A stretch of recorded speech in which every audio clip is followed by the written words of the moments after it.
Hello and welcome to Steep into Stillness with me, Sophia, a space where we slow down together and find gentle ways to move through everyday life.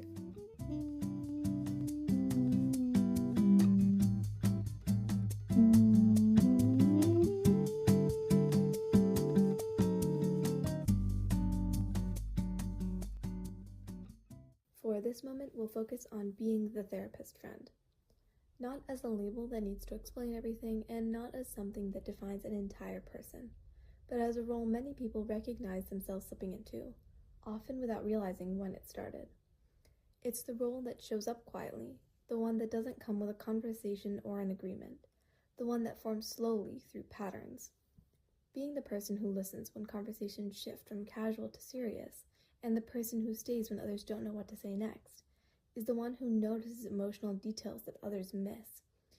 And often this all begins simply because listening feels natural, because sitting with emotion doesn't feel overwhelming, because empathy feels like something that just happens.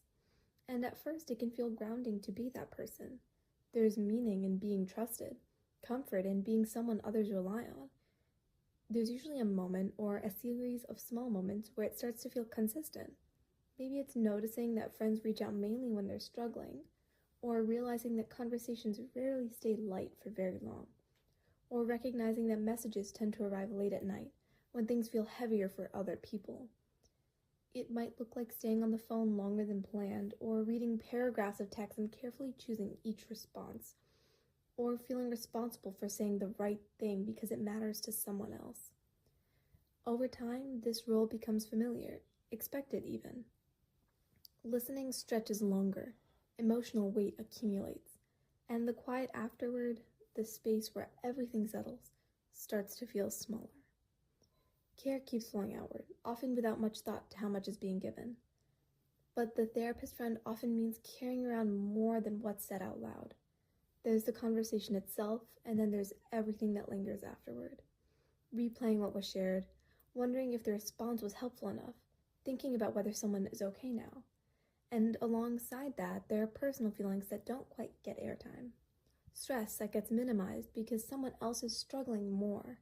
Sadness that gets postponed because there isn't room for it yet.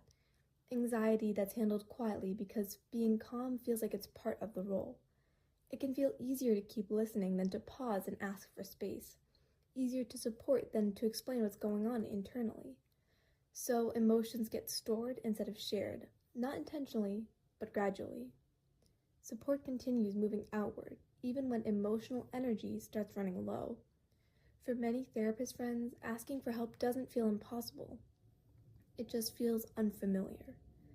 There can be a hesitation around reaching out first, a sense of not wanting to burden anyone, a feeling that personal struggles should be handled independently. And sometimes it's the thought that others already see this person as strong, capable, steady. Sometimes it's worrying that opening up might change how people interact, that vulnerability might feel unexpected, that it might disrupt the balance that's already there. So support becomes something that's offered freely but received rarely. And slowly that imbalance shows up, in feeling tired after conversations that used to feel energizing, in feeling frustrated without knowing exactly why, in feeling emotionally full but unable to name what's needed. This role rarely appears overnight. For some, it starts early, learning how to read emotional cues quickly, sensing when someone is upset before they say anything, knowing how to respond in ways that keep things calm. Sometimes it comes from being praised for maturity, for being the responsible one, for handling difficult situations well. Being needed can feel stabilizing. Being helpful can feel like a way to belong. Being reliable can feel like safety. Over time, those patterns become familiar. They stop feeling like choices and start feeling like traits. And when something feels like it's part of identity, it's hard to question it, even when it becomes heavy. Even the most generous care has limits. Listening without pause can become exhausting. Supporting without release can feel overwhelming. And when emotional energy runs low, there's often guilt attached to noticing it. A pressure to keep going, to stay available, to continue being the steady presence others expect. Care doesn't disappear, but it starts coming from quieter, more depleted places. That's usually when something needs to shift. Not dramatically, not all at once, just enough to make room again. Moving forward does not mean caring less. It doesn't mean stepping away from people who matter, and it doesn't mean becoming closed off or distant. Often it means learning how to hold space without disappearing inside of it. Care can still be offered, just not automatically and not endlessly. Sometimes that begins with noticing how conversations actually end, not how they're supposed to end, but how they leave things feeling afterward. There are conversations that feel connecting, even when they're heavy, and there are conversations that leave a kind of quiet exhaustion behind, the kind that lingers long after the call ends or the messages stop. Moving forward can start with paying attention to that difference.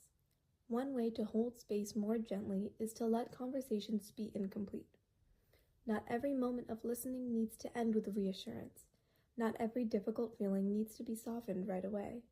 Sometimes moving forward can look like staying present and then letting the conversation end where it ends. For example, instead of searching for the perfect thing to say, it might mean acknowledging what was shared and then just allowing there to be a pause afterward. Not filling the silence and not carrying the responsibility for what happens next. That pause can feel uncomfortable at first, but it also creates a room for emotions to settle and for the responsibility to stay where it belongs. Another shift can come from allowing space without cutting off connection. This doesn't mean ignoring messages or disappearing. It can be as small as not responding immediately, letting there be time between receiving something heavy and holding it, in a way. Sometimes it means choosing when to engage rather than feeling like availability has to be constant. Care doesn't disappear when there's space. Often it becomes more sustainable. Support lasts longer when it's offered from a place that isn't already depleted. For many therapist friends, there's an unspoken pressure to make things better, to help someone feel calmer, to guide them towards clarity, to ease discomfort as quickly as possible. Moving forward can mean noticing when that pressure shows up and gently setting it down. Listening doesn't require solutions, and present doesn't require answers. There are moments when simply hearing someone out is already enough support. Letting go of the need to fix doesn't mean caring less. It means trusting that others can hold their own emotions too. One of the hardest parts of moving forward is letting care move inward. For someone used to listening, receiving support can feel unfamiliar, even awkward. So it doesn't have to start big. It might look like sharing something small instead of everything, mentioning feeling tired instead of explaining why, admitting uncertainty without needing to justify it. Care doesn't have to be earned by being useful. It doesn't have to be balanced perfectly to be allowed. Caring for others doesn't mean the cup never needs refilling. It means noticing when it's low and allowing that to matter. Strength doesn't have to mean endless availability. It doesn't have to mean always being composed or always knowing what to say or always being the steady one. Strength can also look like recognizing limits early, like choosing rest before exhaustion sets in, and like allowing honesty to exist alongside empathy. Moving forward can mean slowly redefining strength, not as endurance, but as balance.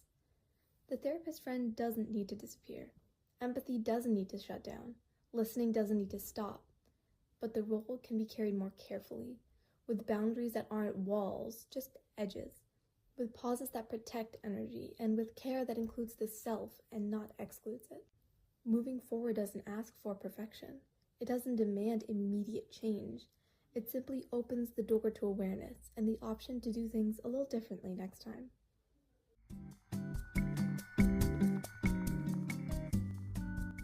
Thank you for taking this moment to slow down with me.